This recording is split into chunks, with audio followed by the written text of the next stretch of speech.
आज जो मैं आपको कहानी बताने जा रही हूँ वो मेरे एक दोस्त राजीव के साथ हुई थी।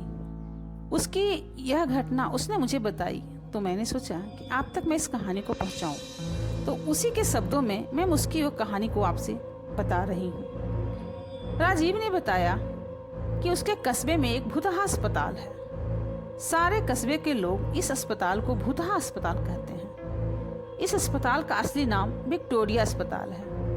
इस अस्पताल को आज से करीबन 100 साल पहले अंग्रेजों ने बनवाया था और उसी अस्पताल के सामने एक कब्रिस्तान भी है। उसके दादाजी ने उसे बताया कि आज से करीब 60 साल पहले इस अस्पताल में ऑपरेशन के दौरान एक लड़की की मौत हो गई थी।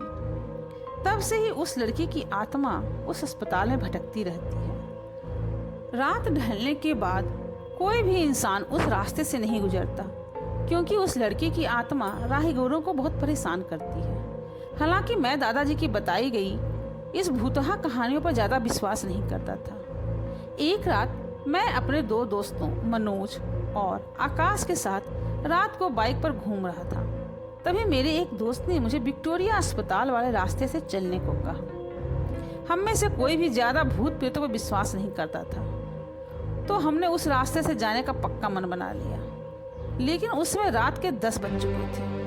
हम तीनों ने यह बात अपने परिवार वालों को नहीं बताने का वादा किया और उस रास्ते पर निकल पड़े।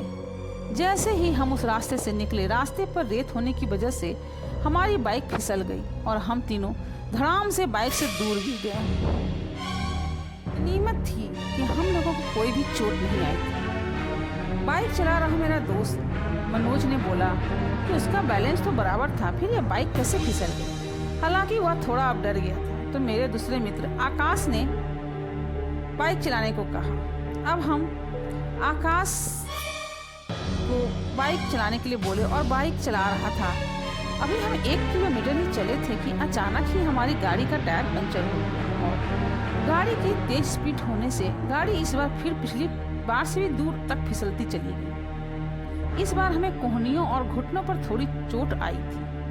इस पर मनोज फिर से बोला, इस जगह में जरूर कोई गड़बड़ है, हम लोग चलो वापस उल्टे चलते हैं। लेकिन मैंने और आकाश ने उसकी बात नहीं मानी और बाइक उठाकर पैदल ही चलना शुरू कर दिया।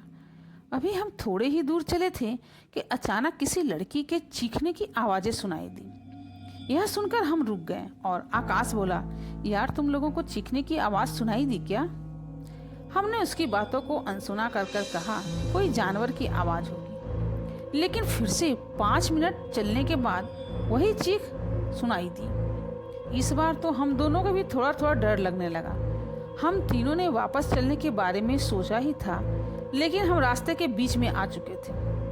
पीछे चलने में 3 किलोमीटर और आगे चलने में 2 किलोमीटर और बाकी थे। हम लोगों ने आगे जाने का सोचा। थोड़ा आगे चलने पर हमें बरगद के पेड़ के नीचे एक औरत दिखाई दी। इतनी रात को अकेली औरत को देखकर हमारे तो रोंगटे खड़े हो गए थे। हम लोगों ने तो पीछे मुड़ने का सोचा। तभी वो बूढ़ी औरत चिल्लाई, बेटा रुको, मुझे हाईवे तक का रास्ता बता दो। हमने पूछा कि इतनी रात को आप इस रास्ते में अकेले कैसे निकल रही हो?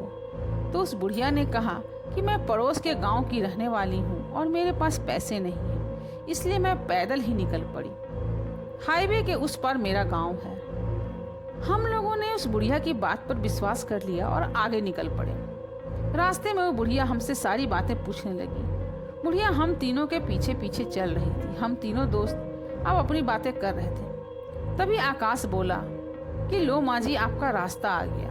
और जैसे ही वह पीछे मुड़ा तो वहाँ पर कोई भी नहीं था। हम तीनों को तो सिट्टी पिट्टी गुल हो गई। हम बाइक को धक्का मारते हुए जोर से भागने लगे।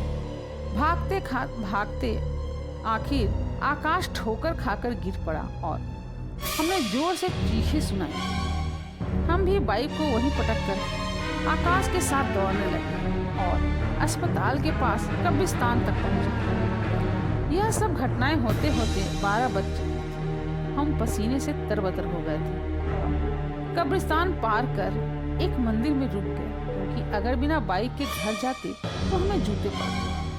इसलिए उस रात हम उसी मंदिर में ही रुक गए और सुबह होते ही बाइक लेकर अपने घर आ गए और घर वालों को दोस्त के यहाँ रुकने का बहाना बना दिया। उस रात के बाद से हम उस रास्ते से कभी नहीं गए, लेकिन मुझे आज भी सपने में वो बुढ़िया और चीखने की आवाज़ आती रहती है। अगर आपको मेरी यह कहानी पसंद आई हो तो कृपया मेरे चैनल को लाइक, शेयर और सब्सक्राइब करें।